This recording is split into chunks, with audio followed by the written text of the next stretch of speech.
guys, it's me again, Josh Alas from the Daily GQ, and today is another DIY video day. So as you can see, I'm on a new place. We moved just about before the quarantine, and then yeah, umabot kami. So ang gagawin natin today, what we will do today is we will install some rubber Flexy flares. Yeah, so I ordered this from Australia. This arrived to me mga November pata, so I've had this for a while, and then ngayon ko lang, marami tayong oras ngayon since we're all bored sa quarantine. Ito yung gagawin natin today. I will show you how to install this so only one wheel arch, because basically it's the same sa ibang wheel arch. So isa lang, I will show you how to do it with one, and then same process naman dun sa iba. So as you can see, you will need some drilling, and then right now we've already jacked up the car, jack na para safe, and then we will proceed na lang sa pag measure ng rubber, and then mag-drill, then install. Okay, so ito yung tsura niya out of the box. Rubber comes with screws and steel wires para hindi siya magsag. So here, as you can see, yung sasakyan may pre-existing ng holes for the original flares. And what we will need to do today is gagawa tayo ng bago. So bubutasan natin siya. And to help me with today's installation, say hi. The old man. Tapos nanonood yung isa, tumatawa din. Okay, let's go.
Okay, so what you guys will do is cut this in length of your fenders or wheel arch, and then do the same with the wires. Now the purpose of this is just to hold the rubber in place so it won't deform. That's what the old man is doing right now. He's doing all the work.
So, there you have it guys. Just a little pro tip. Minsan, mas okay na i-mock up nyo muna siya using a torque screw. Kasi medyo mahirap butasin pag wala kang tamang drill bit. Tsaka nyo ikabit yung screw na kasama nung flares. So, yun na siya. So, ganun lang siya guys. Quick and easy upgrade if you may. That you can do by yourself at home. So, little backstory lang ba't ako nagpalit ng flarings. Kasi, nung November, we went to Mayton Farm.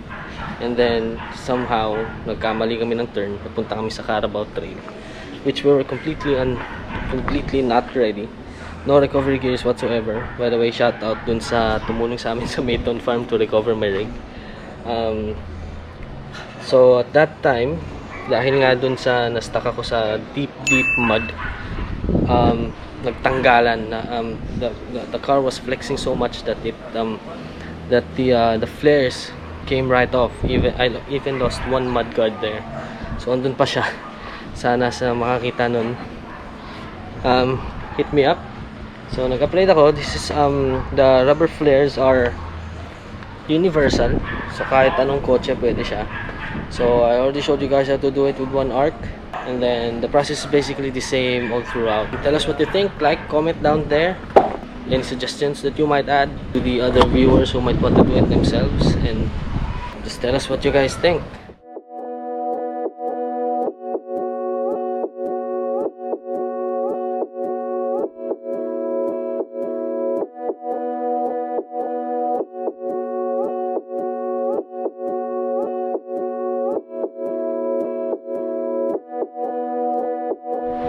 We encountered a few problems here and there, but we were able to get the job done anyway. So, yep. I ordered it in Australia, but I'm pretty sure there are local sellers for these rubber fender flares. There you have it. Stay home, stay safe, and see you in the next video.